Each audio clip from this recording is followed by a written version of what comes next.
Hello to the followers of STP Trading Broker. Today we are going to talk about how to withdraw from the broker account. To do so, first please go to STPTRADING.io. Insert your email and password to enter your user panel.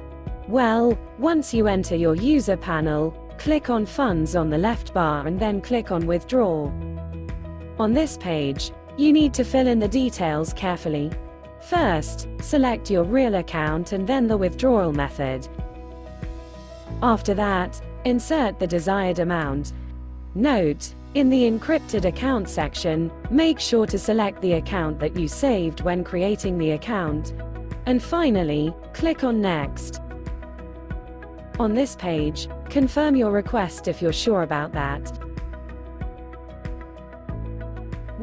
Your transaction is confirmed. You can view your transactions from the transaction history section. Thank you for watching this video until the end.